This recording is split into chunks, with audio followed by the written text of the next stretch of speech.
We're going to get to something really good here, and we're going to tell you a story about Jerry and Esther. Stories tell things more easily than theories. And we've noticed that so many of you, you feel like you're in competition sometimes for rightness when you can all be right and have a different idea of how to approach something. Right. As Jerry and Esther tow their car behind their bus, when they get ready to go, Esther likes to get it right out in a nice straight place where they can hook everything up nice and straight, and then she can just easily pull forward and everything falls into place. The hitch locks in just the way it is supposed to, and off they go. And Jerry likes to hook it up wherever it is and just make it work out.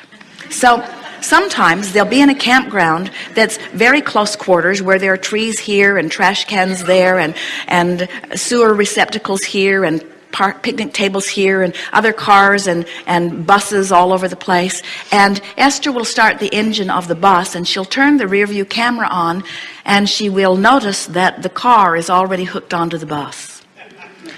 And when the car is hooked onto the bus, you can't back the bus up. You can only go forward because the hitch can't deal with being backed up. So you need to pretty much know where you're going because you can't back up without unhooking the car. And if it's not straight behind it, it's hard to unhook. So Jerry has hooked the car on, and now he's on the ground out there with the walkie-talkie, and he's calling Esther out of the parking place. And he's saying, come forward, come forward, come forward. And she has very short distance to come forward before she needs to begin making her turn. But she can't make her turn too soon because there are things she will run over with the tow car. So it's very carefully calculated, and Jerry's been out there measuring it. He's been walking it. He knows that it's close, and according to his calculations, Esther has more than 3 inches to spare.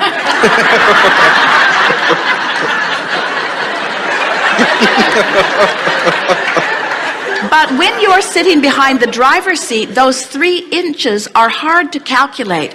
And it looks to Esther like she's either going to take the mirror out on the tree or she's going to run over the picnic table. In other words, it doesn't look possible to even make this. And Jerry's saying, come on, come on, come on, come on, come on. And Esther is thinking, I might just run right over you.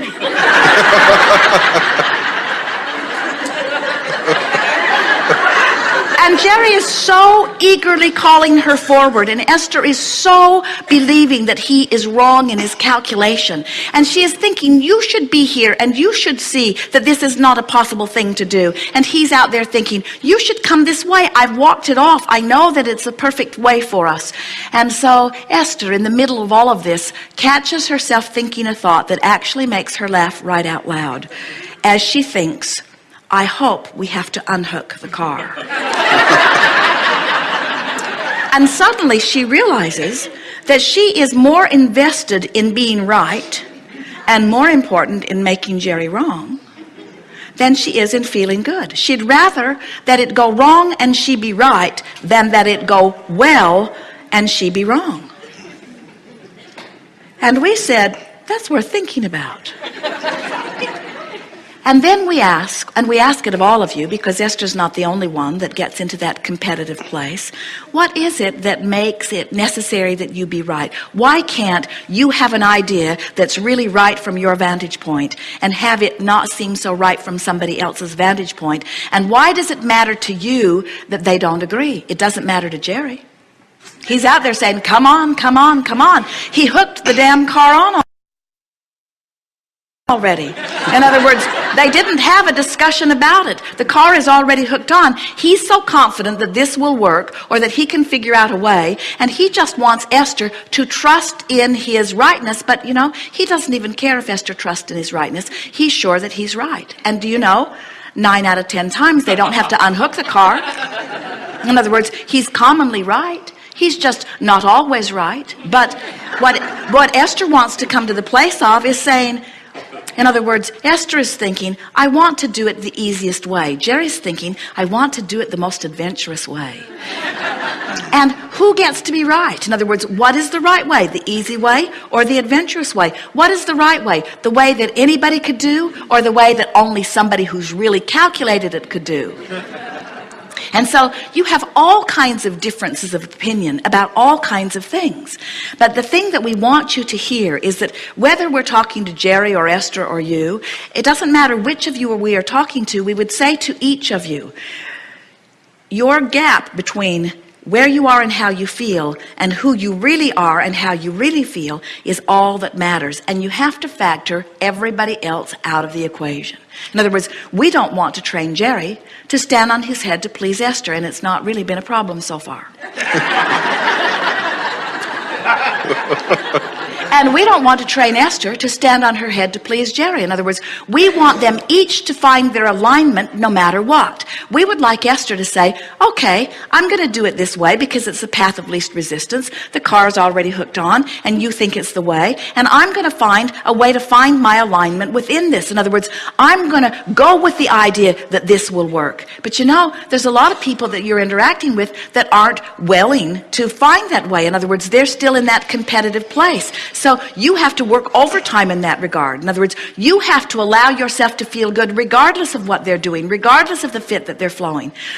You have to stay tuned in, tapped in, turned on. You have to stay true to your ideas regardless of what they say. And even if it turns out that your idea wasn't the best idea in the world and you do have to unhook, even if it turns out that your calculation was off, we still don't want you to cave in and beg for forgiveness. We want you still to always maintain your idea of reaching for what you want and coming into vibrational alignment with it. We want it to be so important to you that you feel good, that you're willing to give yourself the benefit of the doubt every single time. And we want it to be so important to you that you feel good, that you give them the benefit of the doubt every single time. In other words, we want you to leave behind your competition about who's right and acknowledge that this universe has the ability to yield to all of you everything that you want through a variety of different channels and methods and circumstances and events, because there is no competition for this rightness that you are seeking, you see. And when you finally really know that, then you can let them offer their opinion. And even whether you yield to it or not, you don't sacrifice your connection to your journey. You begin to discover that your idea of what you want and where you're going is so alive and so well that nothing can keep you from it. Nothing can keep you from getting to where you want to be. Nothing. There are no ideas that are bad enough or off enough if you stay true vibrationally to what you are wanting. Isn't that interesting? Because it feels like, oh, I've got this dream and I have to play it just right. I have to take all of the right forks in the road in order to get right on my straight and narrow path so that I can get to where I want to be, so that I can fulfill my life's purpose. We say it isn't even close to like that. It's that this resilient, flexible universe has endless ways of helping you get to where you want to be, but you won't discover one of them if you're pushing against anybody. Okay. So you could literally say to your friend, I think your idea is screwy, but just for the heck of it, let's do it your way. And I think my desire is so strong that even doing it your screwy way, I'll still get what I want. Isn't that an interesting approach to life? Yes, I believe so much in my dream and my vibration, and I'm so sure that the universe will yield to me what I want, that I no longer have to guard the portals. I no longer have to protect myself from anything, not even you and your screwy ideas. I'm so sure that it's going to work out all right that I can relax and enjoy the creativity of what you are suggesting. And since Esther has been relaxing and being playful with Jerry and all of this, she's just playful about it, laughing, because the worst thing that could happen is that they can't make it and they have to stop and unhook the car. The worst thing that would happen is she gets to say, I told you so. And that's a pretty good thing.